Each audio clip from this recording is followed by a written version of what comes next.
In the fall of 2013, a traveling nurse named Emily Carter arrived at Blackridge Regional Hospital, a crumbling medical facility buried deep in the forests of West Virginia. The hospital, built in the 1940s, carried the kind of silence that echoed louder than noise. Most of its west wing had long been abandoned. During her orientation, a senior nurse whispered a warning. Avoid room 313 at night. Not because of patients, but because it doesn't stay empty. Emily had smiled awkwardly, brushing it off as just another eerie welcome for newcomers. On her third night shift, Emily walked her rounds in silence. But as she passed the west wing, she noticed something strange. Room 313, the room that should have been empty, had its light on. Curious, she peeked inside. The bed was made, yet slightly indented, as if someone had just gotten up. Then, the heart monitor blinked. A single beat. Beep. Then flatline. Emily hurried to report it, but the response chilled her. That room isn't even powered. The monitors aren't connected. The following nights brought even more dread. Emily started seeing a figure, a pale woman in a soaking white gown, wandering the halls. Her hair was long, black, and dripping wet.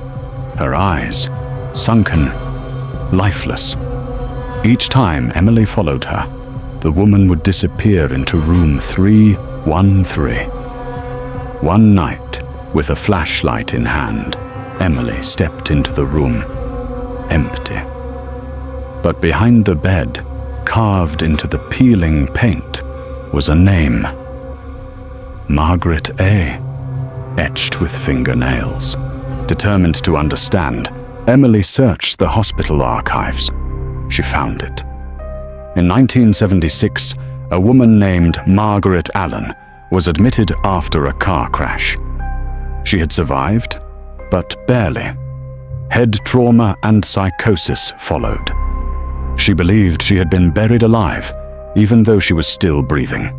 She clawed at the walls, screamed at night, and then she died, alone, in room 313. The intercom recorded her final scream, "I'm still here." Since then, nurses left. Patients spoke of a whisper at night. "Switch beds with me." Emily handed in her resignation. But on her final night, room 313 called again. The monitor was blinking, a heartbeat, steady and rising. Then her pager buzzed. "Code blue, room 313. She ran. The door was open. On the bed sat a woman, skin pale, hair dripping, eyes empty, the same gown, the same stare.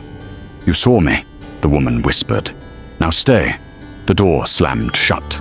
The light flickered violently. Emily was found hours later, unconscious, locked inside. The monitor, still beeping. She never spoke of what happened, but she never worked in a hospital again.